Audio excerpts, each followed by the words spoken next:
Muito boa noite a todos. Vou falar como é que está a situação, né? Por isso eu chamei o substituto hoje. Eu quero chamar aqui o Júnior, o xará de Júnior. Ele vai fazer para mim a mensagem hoje, viu? Pelo menos o bravo, né? Pode substituir ele.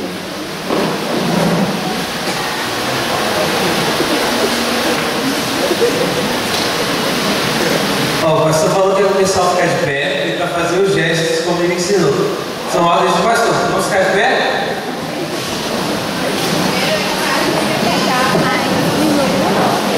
Aí é sentado? Começa sentado, senta todo mundo. É bom que aquece.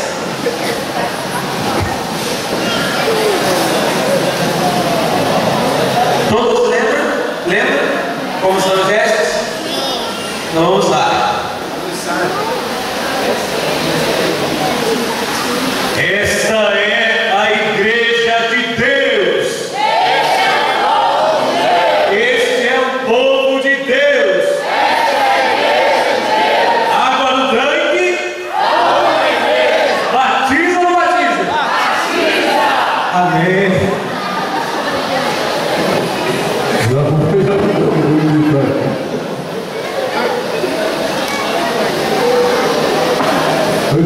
Tranquilo, viu?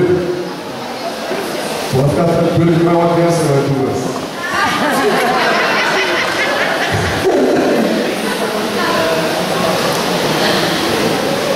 Graças ao bom Deus, né? Já estamos aí às vésperas de encerrarmos a programação, né? Mas podemos dizer Ebenezer, amém? Até aqui nos ajudou o Senhor. Eu estou muito feliz, muito satisfeito, muito contente de compartilhar esses dias com vocês. Tenho saído daqui particularmente muito edificado. Espero em Deus que aquilo que nós experimentamos aqui seja uma carga a mais diante dos desafios que teremos durante o ano de 2013. E esse ano de 2013 promete em muitos aspectos. Promete diante do projeto que a Divisão Sul-Americana tem para a vida da igreja, projeto de discipulado nas grandes cidades. Na Mineira Central há uma grande expectativa de trabalharmos uma das regiões mais nobres de Belo Horizonte. Ainda não temos uma igreja instalada lá, estabelecida lá na região do Buritis. Nós precisamos ficar a bandeira lá, estabelecer território sagrado ali para que consigamos almas para Jesus Cristo. E eu sei que aqui no Rio de Janeiro, as associações que você tem aqui, os desafios também não são diferentes. Peço que vocês olhem pelo estado de Minas Gerais. Ainda temos cerca de 470 cidades não evangelizadas, sem presença de pelo menos um adventista. É um estado muito forte, dada a tradição religiosa, o catolicismo. E, obviamente, não desmerecendo e desqualificando nenhum católico aqui, nós gostaríamos de apresentar a verdade em sua plenitude nesse território. Eu gostaria de convidar você a abrir a sua Bíblia em Eclesiastes capítulo 11.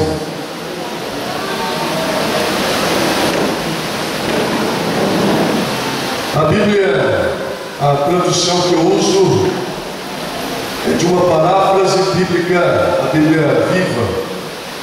Mas eu gosto muito da leitura da Bíblia Viva, especialmente para essa reflexão. Como elemento de estudo, eu não recomendo a Bíblia Viva. Mas como elemento hermenêutico, eu acho ela, as homiléticas, eu acho ela muito boa. E diz o capítulo 11, a partir do verso 7. Quantos trouxeram a sua Bíblia hoje? Deixa eu ver. Ó, já melhorou, hein? Melhorou. Aqui diz, na minha versão: é maravilhoso viver, ver a luz, o sol. Se uma pessoa chegar à velhice, deve se alegrar em todos os dias de sua vida. Mas também deve se lembrar que a eternidade é muito mais comprida. Quando se compara a vida com a eternidade, o que fazemos aqui não vale nada. Rapaz, como é maravilhoso ser jovem. Aproveite a sua mocidade, mas aproveite mesmo. Faça tudo o que tiver vontade de fazer e conhecer. Experimente tudo, mas lembre de uma coisa: você vai ter de dar contas a Deus de tudo que fez. Deixe de lado a dor e a tristeza, mas lembre de que o jovem, com toda a vida pela frente, comete muitos erros graves.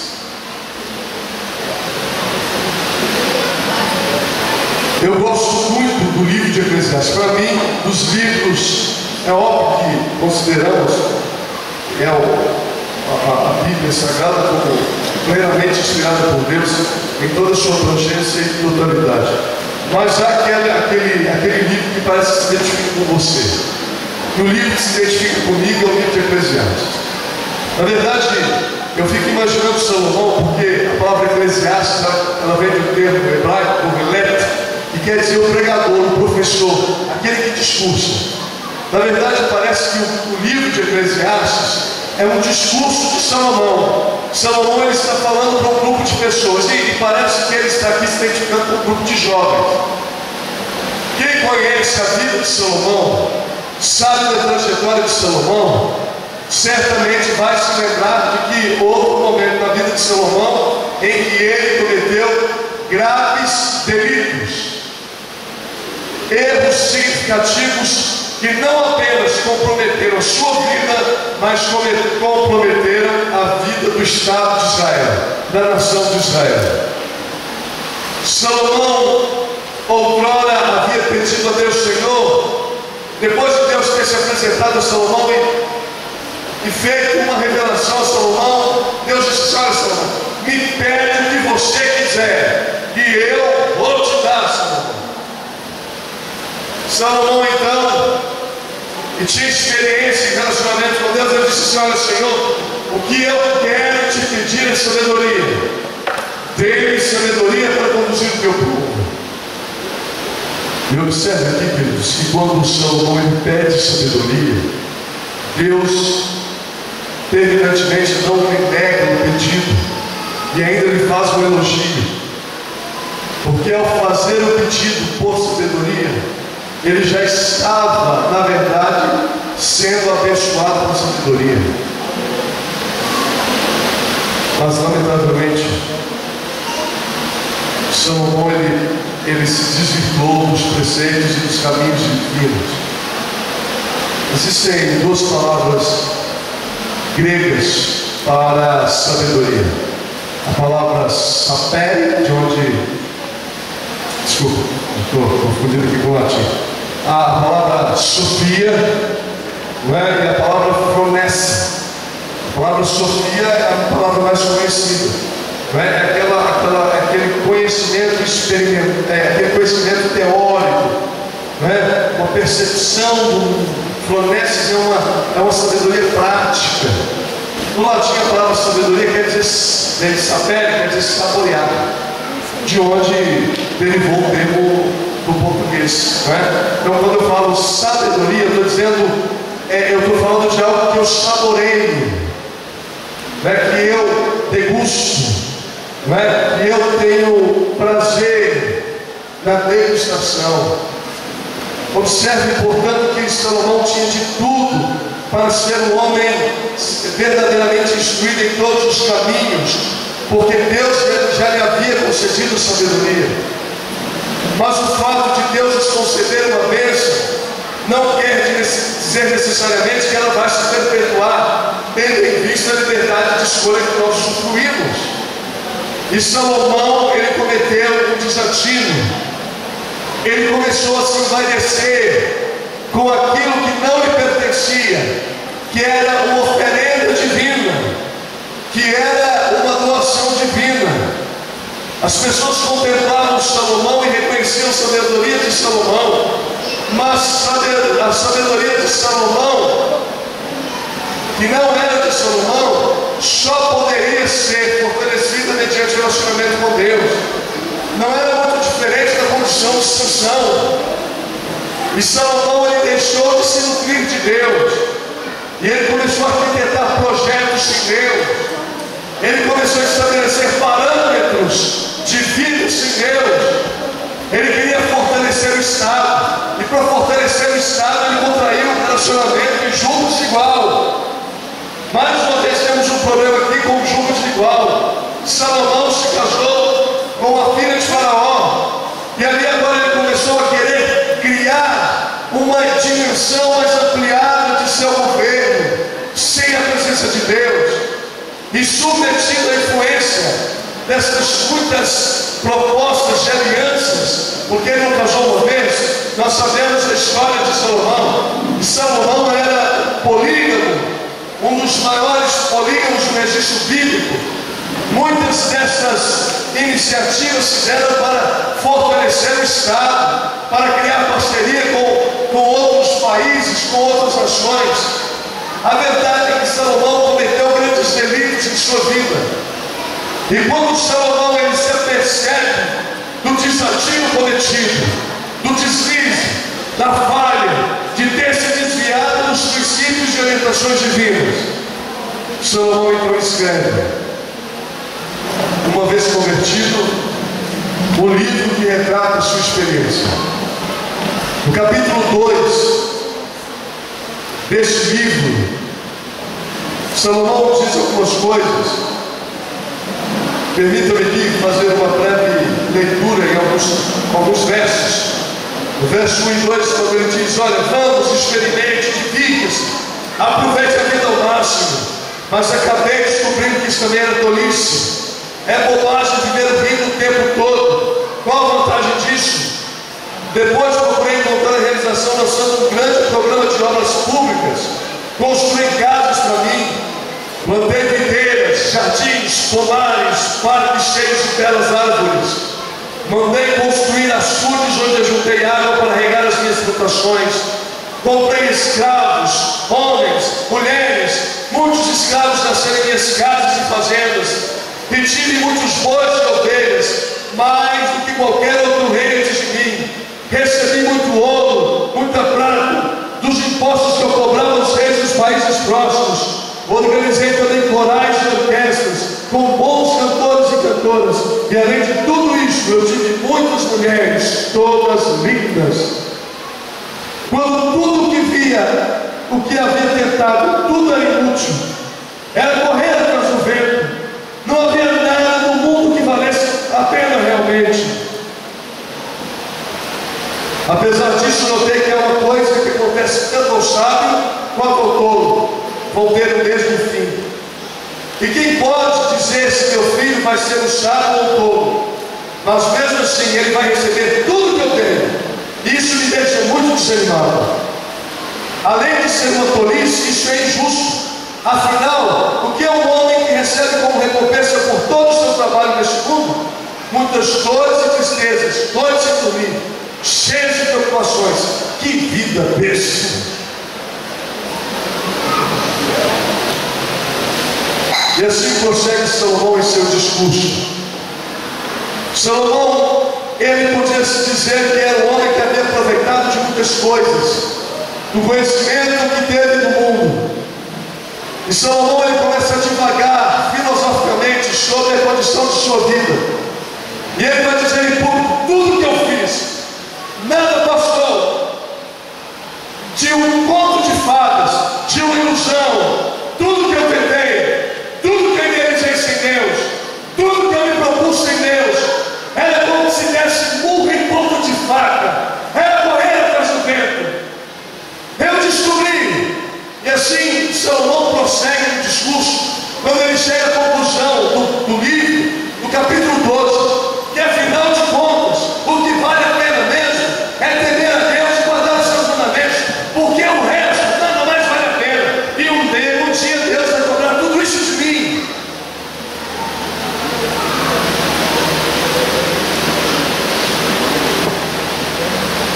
E agora Salomão olha para os seus ouvintes, possivelmente a maioria jovem, e ele lhes diz exatamente o que há pouco li a vocês: rapaz, como é maravilhoso ser jovem, como é bom ser jovem. A palavra hebraica para jovem nesse texto, ela foi escolhida especificamente para esse contexto. A palavra bahur é a palavra hebraica usada por Salomão nesse texto. E a palavra bahur, ela tem dois sentidos na tradução para o português. Ela pode ser traduzida como jovem, juventude ou mocidade, e pode ser também traduzida como escolha, escolhido. Eu aprendi uma coisa na minha vida. Algumas pessoas afirmam que a única certeza que temos na vida é de que vamos morrer.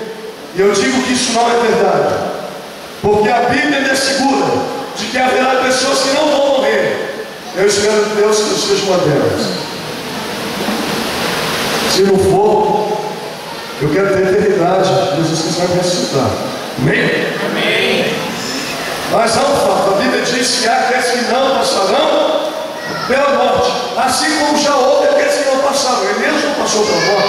Então a morte não é uma certeza, mas existe algo que é uma certeza na vida: é a escolha.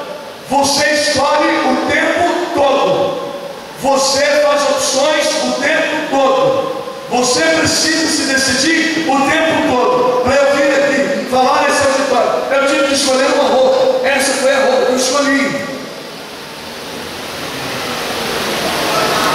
Para pegar para vocês, eu tive que fazer uma escolha. Escolhi um texto. instrução de Deus? Óbvio que pedi instrução de Deus, mas Deus me deu a liberdade de escolher o texto. Escolha. Você fez a sua escolha quando você chegou aqui. Escolhas, escolhas, escolhas. E é na nossa juventude onde mais nós fazemos escolhas.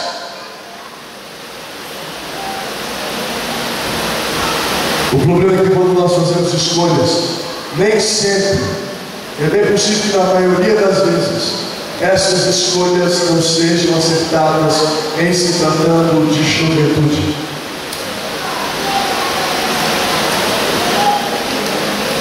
Hoje eu estou diante de um grupo, e aqui eu olho para todos e vejo todos os jovens.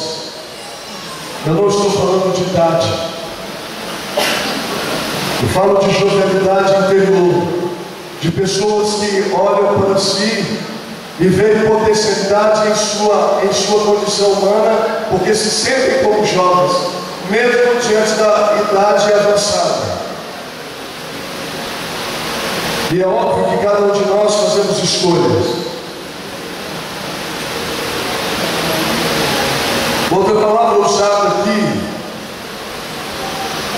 que também está no contexto relacionada à juventude, na tradução da Almeida, ela usa isso mais especificamente.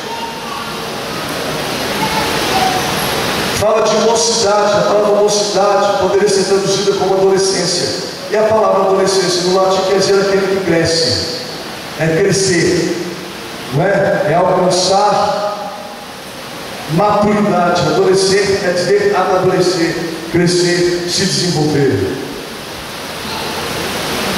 E para que nós amadureçamos devidamente, nós precisamos nos nutrir. Por incrível que pareça, a palavra adolescer e a palavra alimentar têm uma mesma raiz no latim. Se eu não me alimento bem, eu não cresço bem. Se eu não me nutro bem, eu não me desenvolvo bem. As minhas escolhas permitirão que eu tenha um bom ou mau desenvolvimento. Vai depender da escolha que eu faço. Se eu gosto de batata frita, pode ser uma delícia, mas eu sei que terei que arcar com prejuízos pela escolha de só consumir batatas fritas. Eu gosto de batata frita, e muito, mas eu não como só batata frita. A gente sabe que para crescer é necessário alimento de qualidade. Então não dá para desprezar legume, não dá para desprezar verdura, não dá para desprezar esses elementos que, por mais desagradáveis que possam parecer a alguns, eles são indispensáveis ao meu crescimento natural, meu crescimento físico, a minha formação intelectual, cognitiva. Para eu viver uma experiência de fé, para eu crescer na fé, eu também me preciso alimentar de Deus, eu preciso buscar a palavra de Deus, eu preciso crescer com Deus. Isso é uma escolha. O problema é que nós não sabemos fazer escolhas. Nós nos julgamos livres, e óbvio, Deus nos criou livres. A liberdade de escolha é uma das maiores responsabilidades lançadas, porque não será a maior responsabilidade lançada sobre o ser humano. E você precisa fazer uma escolha. Você escolheu vir aqui. Você escolheu sentar-se aqui. Espero que tenha sido uma escolha.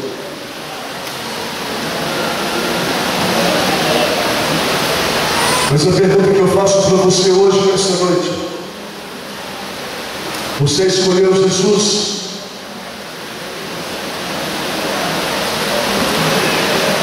Como anda a tua vida? Como anda a sua relação com Deus? Como anda a sua intimidade com Deus? E a palavra, Baru, ela tem um outro sentido interessante na Bíblia. A maioria dos textos bíblicos que usam, em que se encontra essa expressão, é justamente naquele contexto onde se é escolhido um jovem para compor um exército. Então a palavra Bahu, ela está associada ao exército de Israel. Jovens que foram selecionados a dedo pelos monarcas para compor um exército especial no combate, na guerra contra os adversários. Nós não estamos falando de guerreiros, meros guerreiros, estamos falando de soldados na trincheira para a batalha contra o adversário de nossas almas. Não se escolhe qualquer jovem para pertencer ao exército. Não se escolhe qualquer indivíduo para compor o exército de Israel. Ele tem que ser destemido, ele tem que ser corajoso, ele tem que ter princípio, porque para ele, princípio é inegociável. Não se compra princípio, não se troca princípio. Princípio é princípio, não se vende princípio.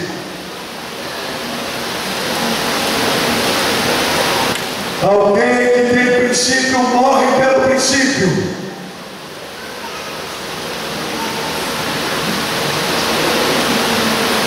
Porque se você não tem algo por que morrer, certamente não vale a pena viver. Princípio é princípio. Não se abre mão de princípios. Um jovem que pertence ao exército de Deus tem que ter razão suficiente para pertencer a esse exército.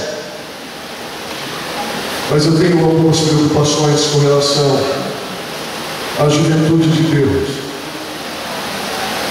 É que nem todos aqueles que estão nesse exército estão comprometidos com Ele.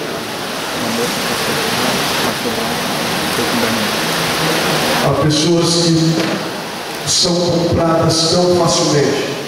Se nunca deveriam ser compradas, elas são compradas facilmente.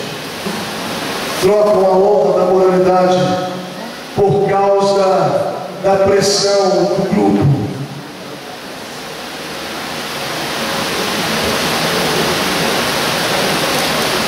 Trocam valores honráveis por medo de parecerem ridículos. Porque o amigo diz que é bobagem. Porque o companheiro diz, o companheiro de faculdade, companheiro de relacionamento, dizem que é papo furado, que isso é antiquado e não precisamos mais disso. Trocam os princípios por um prato de imundícia. Negam a fé. Eu gostaria de contar-vos uma experiência pessoal. Eu tinha 18 anos. Eu havia feito uma escolha. Eu decidi namorar aos 18 anos. Depois de ter concluído meu ensino médio, pensei que se me encontrasse com alguém interessante, ali começássemos a estudar de um relacionamento. E aí a melhor forma de eu tentar um relacionamento era com alguém da igreja. Acontece que quando eu estava nesse processo, eu era, graças a Deus, sempre tive interesse pela pregação do Evangelho. Então eu fazia parceria com meu pai, nós éramos um grupo profissional. E resolvemos dar um estudo bíblico para uma família. Essa família tinha ido à igreja e daquela família existia uma jovenzinha que eu achava bacaninha, bonitinha, filezinho, né? Aí eu resolvi investir mais no produto, né? Eu comecei a ministrar estudo bíblico, aí de repente surgiu uma piscadinha aqui, uma olhadinha ali e tal. Carimbei o passaporte, começamos a namorar. Essa jovem foi batizada, era tudo que eu precisava, estava na igreja, né? Agora era só edificar o relacionamento. Só que ela não era madura na fé. E mais, ela ainda não havia experimentado a verdadeira conversão. oficial de namoro. Eu me lembro daquela jovem. Estávamos indo para a casa dela, ia deixar a casa dela. Só que quando eu deixei ela na casa dela, a mãe dela teve que sair. Aí estava eu, ela, mais a irmã e o noivo da irmã. Então, ok. Só que quando nós sentamos no sofá, aí ela me disse assim: olha, não tem ninguém em casa. Puxa, minha irmã. Não, mas tem gente em casa. Eu, não tem problema não. E aí ela queria fazer uma festinha, né? Disse: meu pai do céu, hoje eu fui barrar minha régua. Eu falei: não, de jeito que você quer, não posso, não quero. E ela disse: não, mas só que ela foi sutil. Então, ela viu que a pressão era muito grande, então ela deu uma retrocedida. E aí a gente foi namorando, e ela começou a apertar o cerco, né? Imagina só, 18 anos, um jovem com hormônio na flor da pele, né? Cutucou e esquentou, meu irmão. Então, eu começava a pensar no desafio, na dificuldade, a barreira. E eu era um jovem missionário, me deram ministério pessoal para cuidar da igreja. Eu cuidava da juventude do distrito. Eu promovi encontros distritais. Então, o trabalho que nós desenvolvimos era um trabalho evangelístico. Eu fazia trabalho em penitenciário. Eu procurava fazer a vontade de Deus. Naquela idade eu queria fazer teologia. Eu havia assumido um compromisso com Deus. Eu queria ser pastor com 18 anos. Mas o meu relacionamento não permitia. Aquela jovem não tinha comunhão com Deus. E lamentavelmente ela se deixou levar pela astúcia de Satanás e se tornou um instrumento nas mãos de Satanás para tentar me fazer cair. E eu desisti de exercer o ministério pessoal. Eu desisti de fazer um trabalho mais efetivo. Tudo em nome de uma paixão. Cuidado com a paixão, meu irmão. A palavra paixão quer dizer sofrer. Não confunda a paixão com amor. A gente é tão estúpido, porque o sentimento começa a tomar conta, a gente fala: né?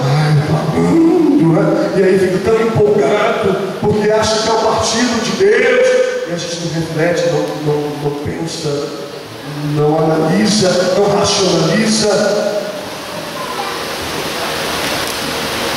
E uma certa ocasião eu cheguei para aquela jovem e disse para ela: olha, Deus já estava me arrebentando o coração e dizendo que eu estava no caminho errado. Meu pai, um homem consagrado, minha mãe, uma mulher que sempre busca a Deus, não são perfeitos, mas a minha mãe dizia: Júlio, vai, isso é coisa de sogra. Não, ela não gosto dela.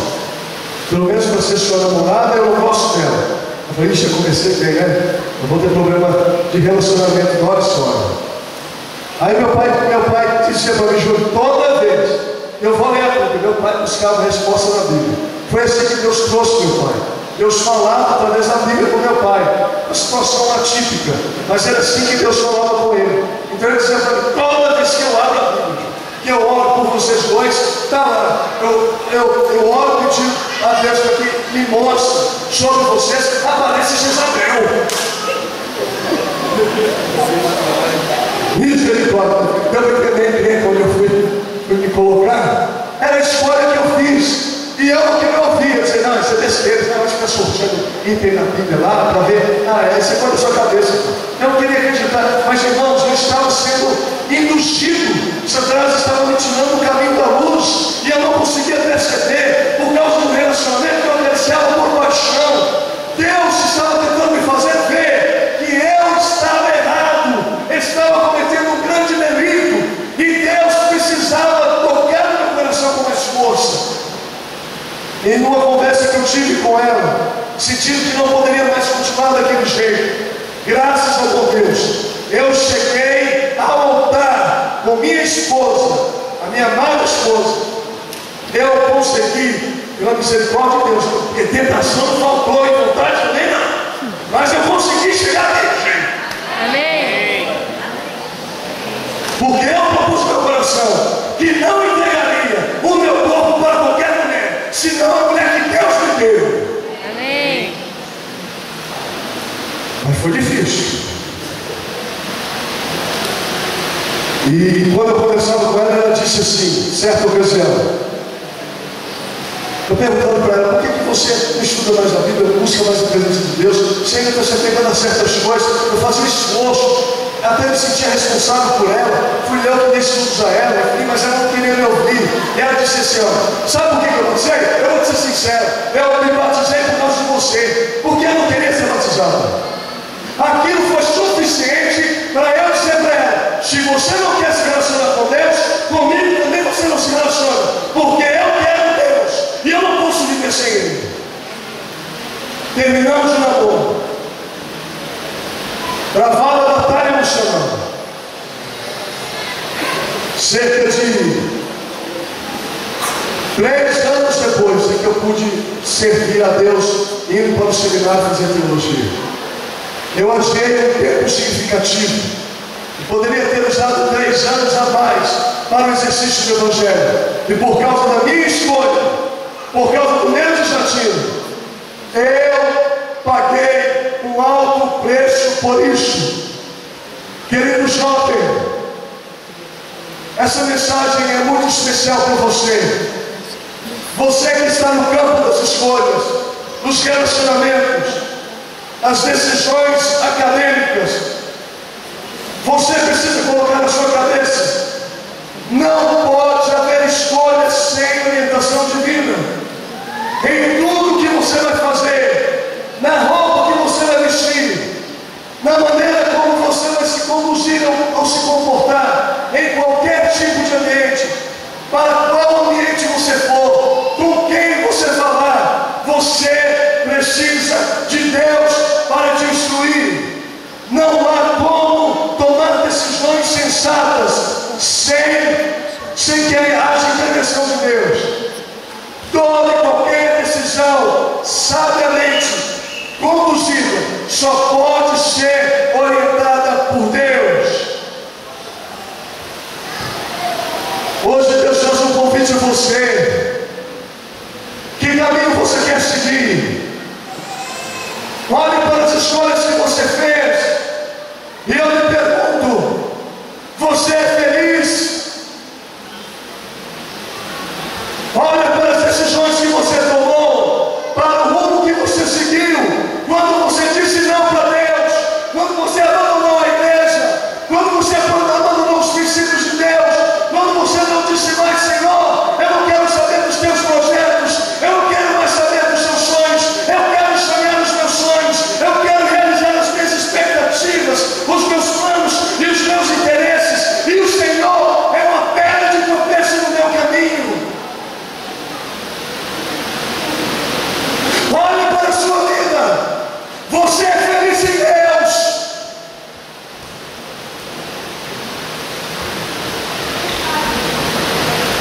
Olha para os desafios que você cometeu. Olha para as falhas e delitos que você cometeu. Você consegue ser feliz sem Deus? Mas pastor, eu estou na igreja, eu não saí da igreja, eu continuo na igreja.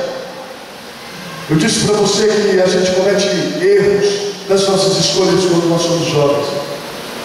E olha, queridos, na minha experiência com Deus, posso dizer que realmente eu fui convertido quando eu tinha 15 anos. Eu era um bom jovem. Eu conheci a igreja, eu tinha 9 anos. Fui batizado aos 13 anos. Assumi o púlpito certa ocasião, ainda pequeno. Me diziam que eu ia ser pastor, um pastorzinho. Eu dava estudos bíblicos, ainda adolescente, menino. A classe de escola sabatina eu passava para os adultos.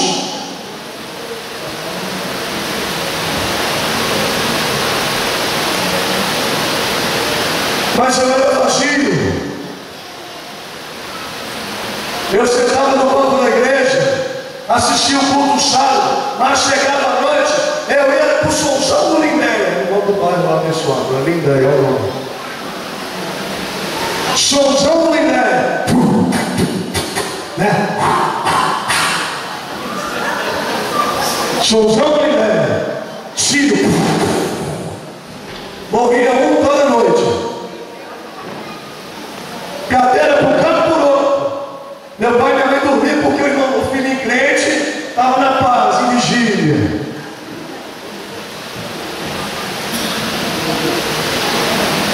Eu não ia sozinho não, eu não ia sozinho não, ia com os amiguinhos da igreja.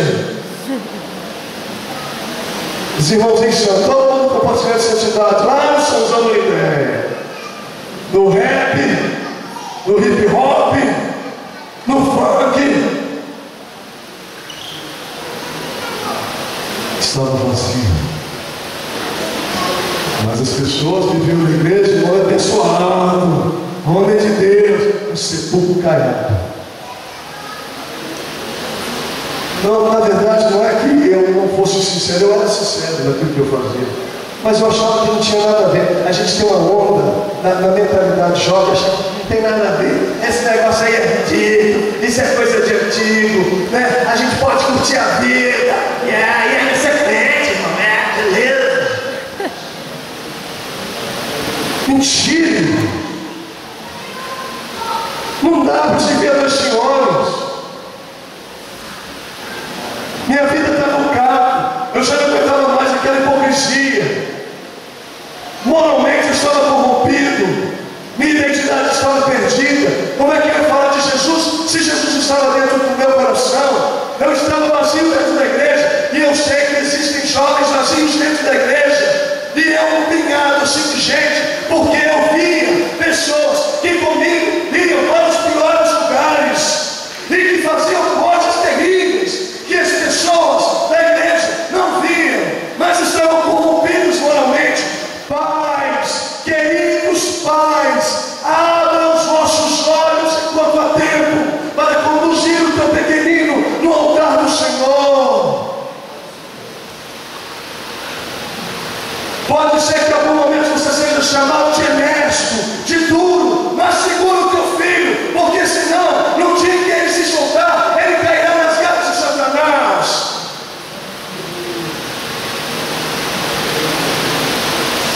Procure saber onde está o seu filho.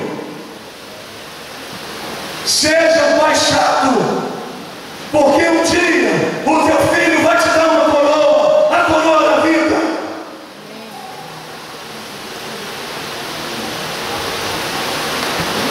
E sabe, queridos,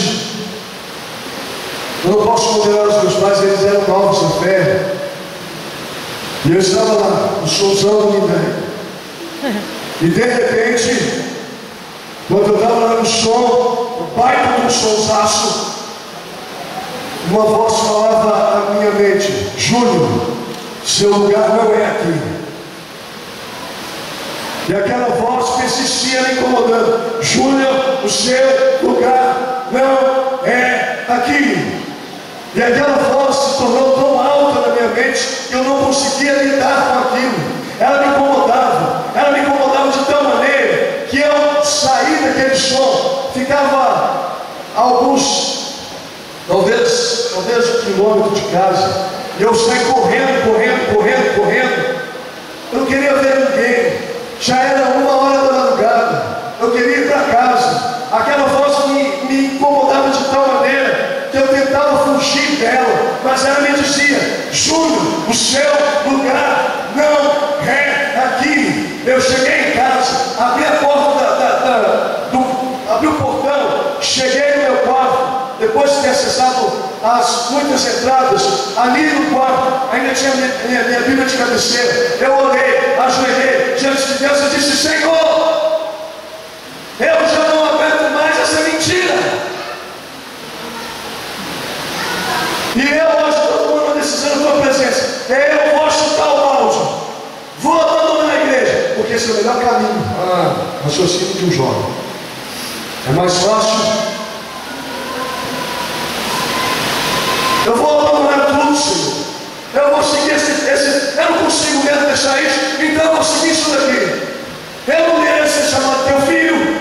Eu disse isso para Deus, mas eu não dizia de uma forma casual, eu dizia com o coração, eu chorava na presença dele. Eu até gostaria, Senhor, de fazer a sua vontade, mas eu não consigo, Senhor.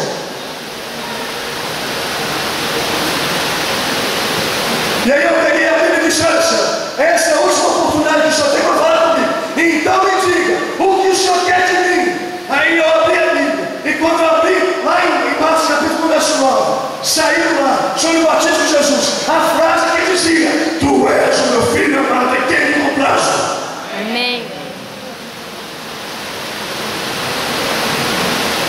Se eu chorava agora eu berrava, né? Deus me amava apesar de...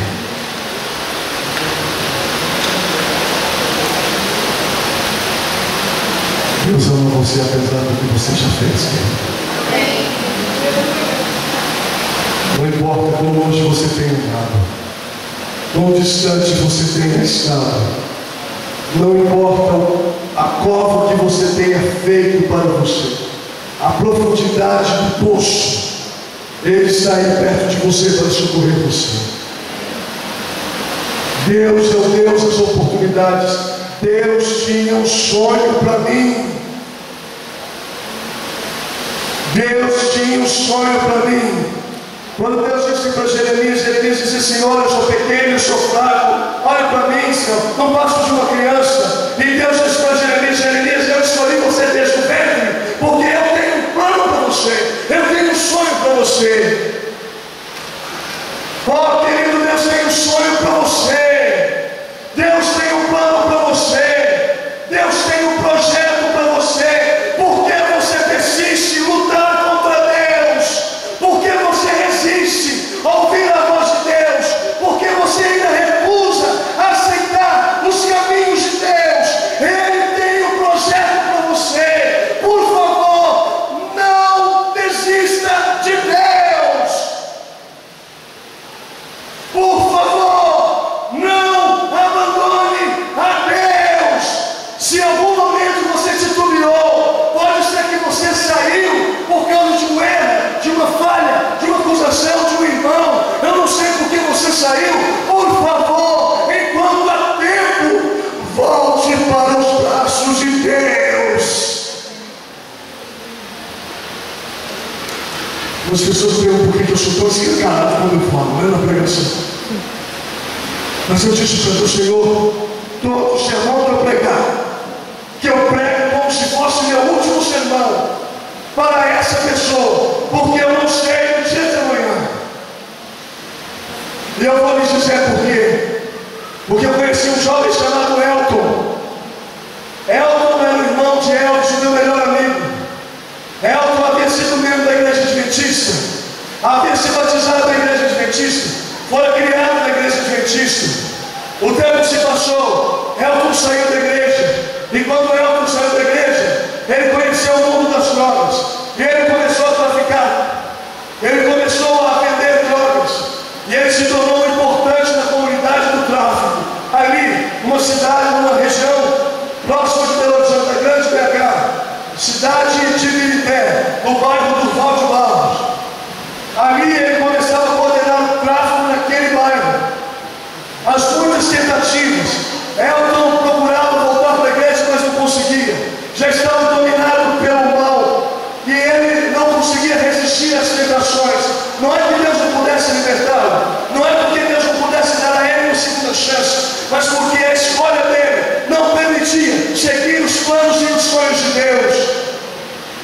Eu ainda não era pastor, era um jovem nessa faixa etária, já depois dos 18 ou 20, 19, 20 anos, já estava focando no teológico, trabalhava vendendo produtos naturais, e eu decidi fazer um trabalho de venda de produtos naquele bairro.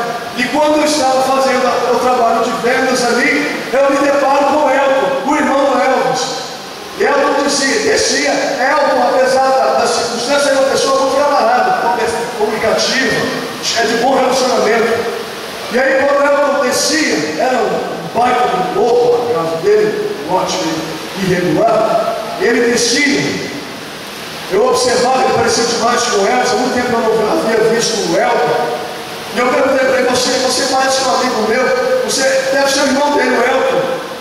Você é o irmão do Elton, né? Ele disse, não, sou eu mesmo. Aí eu comecei a conversar com o Elton, você conversa lá, conversa bem. Enquanto eu conversava ali com o Elton, dizia sobre as coisas da vida, do tempo que passamos, eu e o Elton como amigos, e ele que tinha um amor muito grande pelo Elton, aquele foi um ponto de contato, e ele tinha uma filhinha chamada Yasmin, a filhinha dele estava doente, ela precisava de um remédio, e eu tinha um produto natural que poderia ajudá-la, mas não no momento.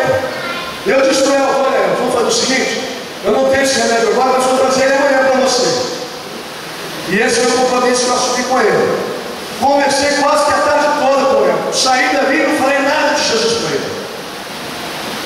E aí ele sai com consciência reclamando de que eu podia ter trabalhado mais e ganhado mais. Ô, mente miserável, não é? No dia seguinte, eu fui ao laboratório buscar o produto, porque eu havia assumido compromisso. Quando eu chego em casa para almoçar, para depois ir para o trabalho, aí antes eu vejo o helicóptero da Rede Globo sobrevoando a região. Aí eu ligo a televisão com curiosidade, só que enquanto eu estava no televisor, a minha mãe chorava muito ao telefone. E eu assistindo, esperando algum retorno da minha mãe, estava o choro dela, o choro que era incomum. Quando eu liguei a televisão para ver o que havia acontecido, um senhor chamado Pedro, que estava recebendo esse pedido do meu pai, trabalhava na área da construção civil. Enquanto ele trabalhava, caiu terra sobre ele e ele morreu soterrado. Meu pai havia feito apelo para ele uma semana antes. Minha mãe recebe a ligação. Minha prima, que sofria de leucemia, havia falecido em Curitiba.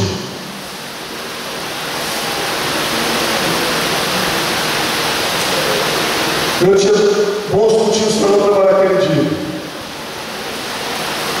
Mas eu me lembrei da garotinha e do meu compromisso com ela. E eu pensei assim, puxa vida, eu não posso fazer mais nada pela minha prima, mas há algo que eu posso fazer por alguém que ainda está vivo. Eu saí dali e fui em direção à casa do El. Quando eu cheguei na casa do El, me assentei com ele, sua esposa e sua filhinha. Ele estava assistindo um noticiário sobre a seca do Vale de Jequitinhonha, uma região de Minas Gerais. E ali eu usei aquele tema para começar a me abordar. E eu disse para ela, esse mundo não vale mais. Tantas pessoas famintas, tanta morte, tanta dor. E eu comecei a contar para ele sobre o que havia acontecido comigo. E eu disse para ela assim, Elton, nós não sabemos o dia de amanhã, Elton. Você tem sua família, você já conheceu a igreja, você já andou nos caminhos de Deus, você sabe o que Deus quer para você, o que Deus sonha para você. Elton, toma a tua decisão, aceita Jesus e leva a tua família para Deus. Elton, nós não sabemos o dia de amanhã. Elton então se levantou e dizia, é verdade, Júnior. Ali eu convidei ele para orar. Ele começava a lacrimejar os olhos. Eu dizia mais uma vez para ele, Elton, nós não sabemos o dia de amanhã. Hoje é o dia sobre o demanda oportuno. Algumas pessoas se apegam ao capítulo 3 de Eclesiastes, que diz, há tempo para tudo. E algumas chegam a dizer, hoje não é meu tempo, vai ter um tempo que eu vou tomar decisão. Deixa eu lhe dizer o tempo que Deus determinou para você. Está lá em 1 Coríntios capítulo 6, verso 2. Hoje é o dia da transformação. Diz mais, agora é o momento sobre o modo oportuno. Agora é o dia da salvação. Se há um tempo que você precisa tomar uma decisão, Deus já determinou. E esse tempo é agora.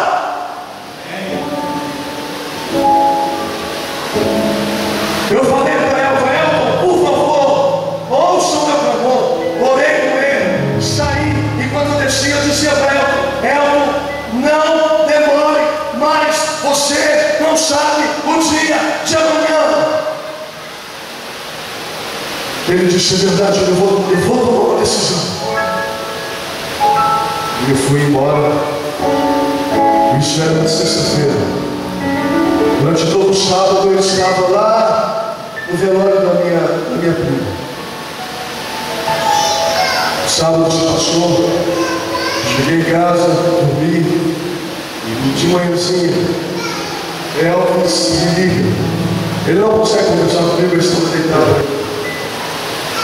As lágrimas, a voz embargada expressava a angústia de Elvis.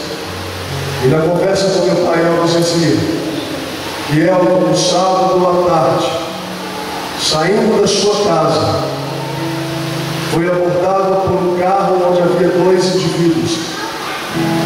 Eles estavam armados e descarregaram a arma, 12 tiros a queima-roupa. Elton tentava correr, mas os tiros foram dados, disparados em direção a ele. Ali ele caiu. Algumas pessoas dizem que ele ainda estava pedindo perdão a Deus, mas Elton havia morrido ali.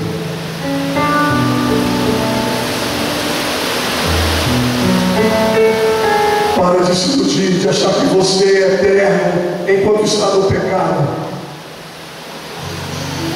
Até quando você vai enganar-se a si mesmo?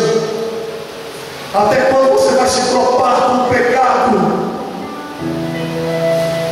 Hoje é o dia da tua escolha. Deus determinou um dia. Hoje é o dia da tua decisão. Por favor, deixa Deus realizar o sonho dele na sua vida. Deixa ele ser o teu Deus. Permita que ele abrace você. Receba-o como Senhor de sua vida. Amanhã nós teremos a oportunidade de selar a sua fé. Se hoje você disser para Deus: eu decidi servir ao Senhor com todo o meu coração, não importa mais os meus sonhos, a não ser que eles sejam os teus sonhos, Senhor. Eu convido você. Hoje é um momento soberano, oportuno. Hoje é o dia da salvação. Eu não tenho medo de fazer a pena e achar que não vem ninguém. Eu não estou preocupado com isso, porque eu já fiz a minha escolha. Eu sou de Jesus. O apelo que eu faço é para você. E hoje você precisa dizer para ele: eu sou de Jesus. Eu não quero mais servir o pecado. Pastor, eu não tenho forças. Eu já tentei muitas vezes. Eu não estou perguntando que você precisa abandonar para tomar a decisão por Jesus, porque não é você que vai abandonar. É Deus que lhe dará poder para abandonar essa vida de pecado. Então venha como você está, e Deus fará aquilo que você não pode fazer por si mesmo: salvá-lo. Nós temos uma música especial. Essa música será cantada aqui em nome de Jesus Cristo. E hoje eu tenho um apelo para você que ainda não tomou essa decisão e que quer selar seu compromisso de fé com Jesus Cristo. Você que tem caminhado distante de Deus, errante, sem Deus. Você que quer dizer para Deus: Senhor, eu quero viver minha experiência batismal. Eu não quero mais viver essa vida de pecado. Eu não quero mais ser dominado por Satanás. Eu quero ter uma nova experiência. Esse convite é para você. Ninguém poderá tomar essa decisão por você. A escolha é tua. Pastor, eu estou me sentindo pressionado.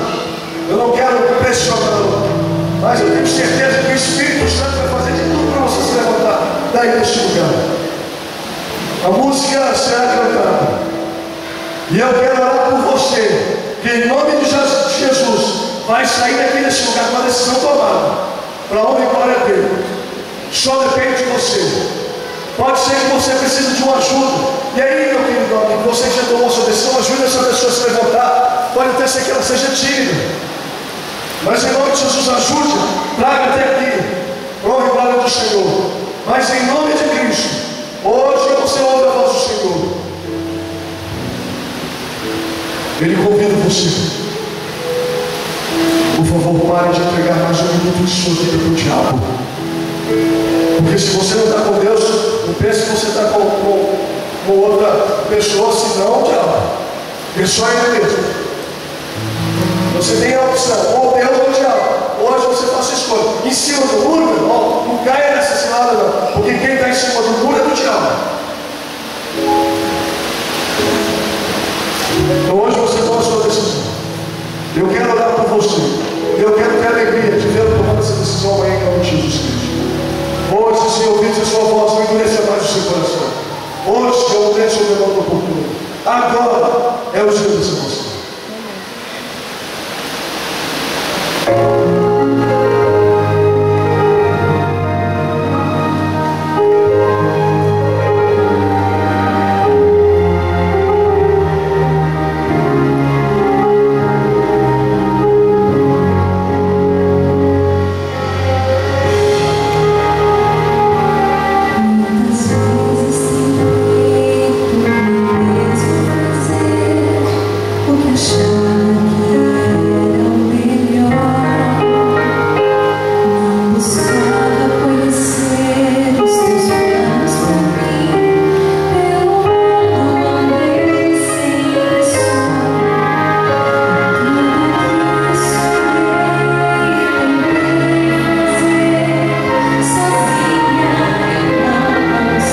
sentiu vazio na igreja, mas que hoje, pela graça de Jesus Cristo, decide viver por Jesus. Para você, jovem, esse apelo agora. Você que quer ser um jovem diferente, você quer estar no exército do Senhor, você quer ser um missionário para Deus, você quer testemunhar para Jesus onde você estiver. Você hoje diz para Deus: Senhor, eu não quero mais sacrificar os princípios que um dia eu defendi, que um dia os afirmei diante da igreja e diante do Senhor. Eu quero convidá-lo a vir aqui à frente, querido jovem, em nome de Jesus. Levante-se deste lugar. Você precisa hoje fazer a sua declaração para Deus: Senhor, eu quero estar nesse exército. Eu quero pertencer a esse rebanho santo. Eu não quero mais servir a dois senhores. Eu não quero mais outro caminho para mim, Senhor. Já cometi tantos erros. Senhor, eu quero sonhar os teus sonhos. Eu já lutei tanto contra eles, Senhor. O Senhor está me chamando para fazer uma obra especial e eu tenho resistido ao teu apelo. Deus ama vocês. Com amor especial, Ele ama vocês. Deus nunca se esqueceu de vocês. Vale a pena servir a Jesus. Vale a pena amar a Jesus. Você precisa tomar essa decisão. Eu sei que não é fácil. Sabe por que não é fácil? Porque o diabo sabe o quanto vocês são poderosos nas mãos de Deus. Ele sabe que se vocês estiverem nas mãos de Deus, vocês vão devastar o inferno e arrancar aquelas almas preciosas de lá. É por isso que Ele fará todo esforço para impedir de você viver uma vida de santidade, uma vida de poder.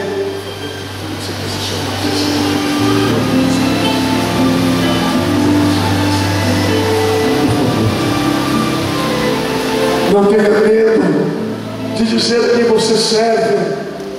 Não tenha medo, com sua juventude, de olhar para o diabo e repreender o diabo em nome de Jesus, quando lhe fizerem uma proposta indecente, quando lhe tentarem tirar a razão e a motivação da sua permanência na igreja. Tenha a intrepidez e a ousadia de alistar-se ao exército do Senhor. Sim, não é dos fortes a vitória, nem dos que correm o melhor, mas dos fiéis e sinceros, aqueles que dizem para o Senhor: Senhor, eu quero te servir. É isso que eu posso oferecer. Olhe para a história bíblica. Senhor, eu não sei falar direito, dizia Moisés, e Deus disse: eu farei grandes maravilhas através de você, Moisés, porque eu sou o que sou. Olhe para um jovenzinho que era pastor de ovelhas, Deus o chamou para ser rei. Olhe para a história bíblica. Jovens, olhe para a história da igreja adventista. Os adventistas eram jovens. Tiago White era jovem, Ellen White era uma jovenzinha de 17 anos. Tiago, um jovem de 20 anos. Foi um jovem que salvou o mundo, Jesus.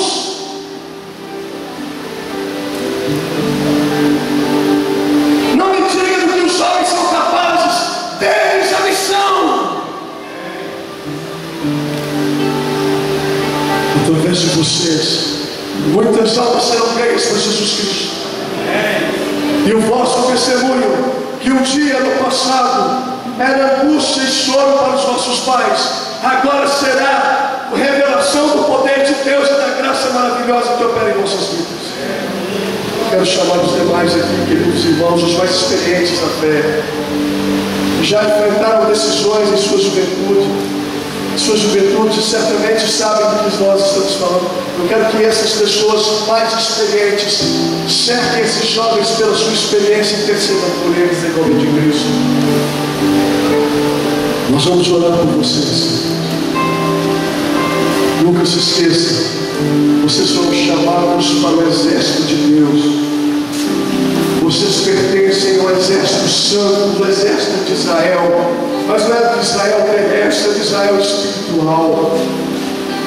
Vocês foram chamados para desbravar o inferno e arrancar as almas de lá. Vocês foram chamados para atormentar o diabo, não para serem atormentados por ele.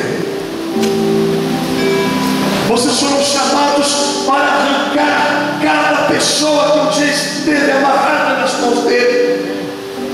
Por ele, vocês foram chamados para vencer. Não tenham medo. Josué certa vez olhava para a responsabilidade que pesava sobre os seus ombros. Depois de ter Moisés falecido, não mais estava com o povo de Israel. Alguém tinha que segurar a tocha. Não poderia parar com o bastão. A corrida não terminou, a maratona não terminou. Josué olhou e disse: Senhor, mas eu. E Deus disse assim: ser forte e corajoso, tão somente diante dos meus estatutos, guarda os meus mandamentos, siga as minhas leis, e eu farei você alcançar na terra. E o solo que eu te dei para que você pisasse, ele será um solo sagrado. Deus chamou você para pisar na Nova Jerusalém, a Canaã dos céus, que um dia descerá e triunfará sobre a terra. Ele chamou você. Você é a força que move essa igreja, querido. Você é a força que move a igreja. Se você não estiver forte, essa igreja fracassará. É por isso que você tem atentado. É por isso que você tem medo. E se sentir algum momento que você caiu, não se esqueça: o cair é do homem, mas o levantar é de Deus. Como ser humano você cai, mas a promessa que Deus vai te erguer. Você só não pode ficar prostrado. Levante, mesmo que estou pegando, mancando, não desista, vá.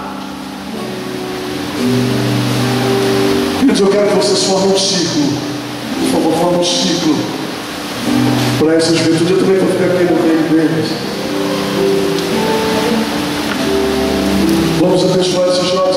Querido ancião, querido diretor de departamento, ao invés de criticar esses jovens, de dizer que eles não trabalham para a igreja, que eles só querem saber de boa vida, só querem saber de shopping, não contribuam com Satanás, não contribuam com o diabo, não seja instrumento do diabo, interceda por eles, repreenda o adversário.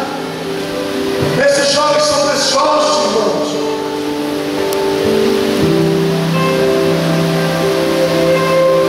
Vamos orar agora em nome de Jesus Cristo. Deus maravilhoso, aqui estão os teus filhos, cada um deles, Senhor. Aqui estão as preciosas almas por quem o Senhor deu a sua vida. Mesmo que fosse por um destes, um somente, o Senhor faria da mesma forma para salvar. Porque o Senhor ama essa pessoa. Ela é a menina dos teus olhos, Senhor. É por isso que o diabo faz tudo para acabar com a vida dessa pessoa. Porque nós somos teus, Senhor. Nós queremos aqui consagrar essa juventude. Amém. E reconhece que não é forte, e sabe que tem fraquezas, impulsos, fragilidade emocional. Senhor, há tanta tentação, tanta opção no mundo para esses jovens, mas hoje eles estão dizendo: rejeito tudo isso por causa de Jesus Cristo, Senhor.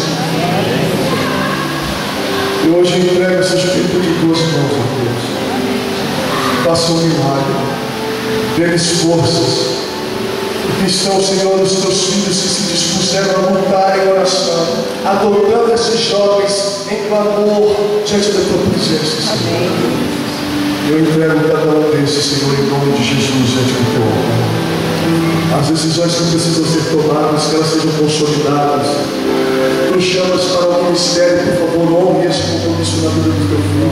O Júnior hoje falou: pastor, eu quero servir a Deus no ministério. Em nome de Jesus, Senhor, boa coisa ele pediu, boa coisa ele vai receber. Amém. Abençoa também, Senhor, o Rodrigo, que eu tenho certeza que está travando uma batalha, Senhor.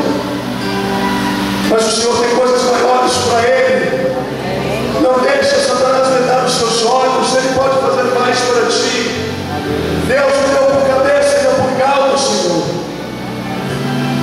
Pai, eu rogo pelos demais que tomaram essa decisão, por aqueles que já estão indo, Senhor. Eu rogo em nome de Jesus.